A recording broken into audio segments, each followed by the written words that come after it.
Hello, mimi ni Furaya na leo let us talk about building, jenzi mwenye hekima. Korintho wa kwanza sura ya 3 mstari wa 10. Kadiri ya neema ya Mungu niliyopewa, mimi kama mkuu wa wajenzi mwenye hekima naliweka msingi na mtu mwingine anajenga juu yake. Lakini kila mtu aangalie jinsi anavyojenga juu yake. Our case study leo ni kutoka kwenye hii scripture ya Paulo. Anasema yeye kama mjenzi mwenye hekima ameweka msingi. Basi kila mmoja angalie anavyoweza kujenga juu ya huo msingi. Kila mtu anajenga na kila mtu anajenga kwenye eneo la kusudi lake. Hakuna mtu anayejenga kitu ili kikae leo kesho kiwe kimefade away. Kila mtu anajenga kitu kwa ajili ya hicho kitu kiweze kukaa kwa muda mrefu. Na zaidi ya Mtume Paulo, mimi nataka kwenda kwenye maandiko kuangalia ni namna gani Bwana wetu Yesu aliweza kujenga na huduma ya miaka 3.5 ikaflourish. Sasa hivi ni miaka 2020 na bado tunaona kwamba alifanya kazi ambayo ikawa icon. Jambo la kwanza ambalo Bwana Yesu alifanikiwa kuwafundisha wanafunzi wake mambo yote. Kwenye kitabu cha Yohana sura 15 mstari wa 14 hadi 16 anasema, ninyi mmekuwa rafiki zangu mkifanya niwaamuruyo. Kwa maana mambo yote, siwezi kuita tena watumwa, maana mambo yote ambayo nimesikia kwa Baba nimewaambia ninyi. Na basi nimewachagua ninyi ili mwende mkazae matunda. Sio ninyi mlionichagua, bali mimi. Mkazae matunda na matunda yenu yapate kukaa. So kama tunataka kujenga kwa namna ambayo vitu ambavyo tunavijenga vinaweza kukaa na kukua, basi tuzingatie kuna watu ambao tunaweza tukawafundisha yote tunayoyafahamu.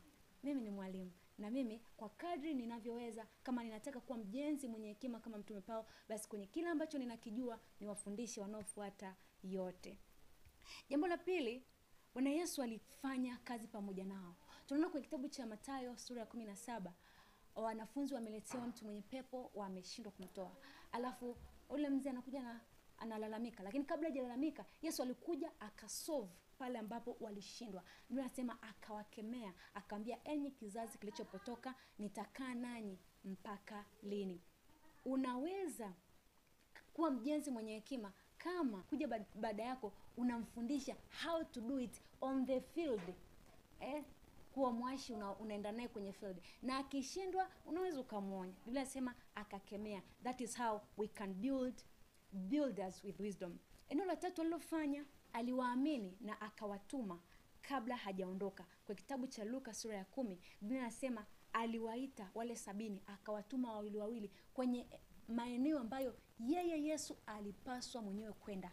Akawaita, akawatuma. Na katika kule kuwatuma tunaona wanakuja na good report. Wanashangilia, wanasema hata pepo walitutii. So aliwaamini, aliwafundisha. Baada ya kuwafundisha akafanya pamoja nao. Baada ya kufanya pamoja nao akawaamini, akawatuma waende wakamwakilishe.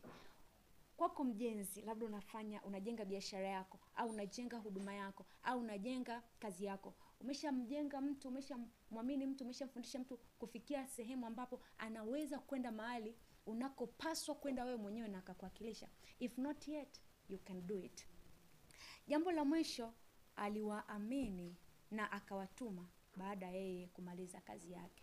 Na hii ndio kwenye Mathayo 28 mstari wa 18 hadi wa 19 anasema kwamba nimepewa mamlaka yote duniani na mbinguni, basi nendeni mkawafanye watu wa mataifa yote kuwa wanafunzi. Hii ni kuaminiwa kwa mara ya pili ambapo wanafunzi wanaaminiwa na Bwana Yesu kama mjenzi mwenye hekima. Ifike mahali hatuna majuto kwamba hatukumwacha anayefuata baada yetu. Na hivyo ndivyo ambavyo tunaweza tukafanya ujenzi kwa hekima au kuwa wajenzi wenye hekima. Cheers.